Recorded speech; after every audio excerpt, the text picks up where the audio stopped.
No witam, jak widać wilki dalej nie próżnują.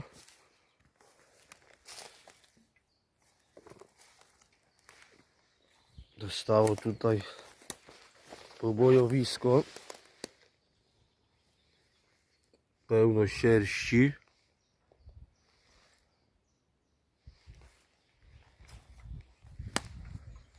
Ale to nic.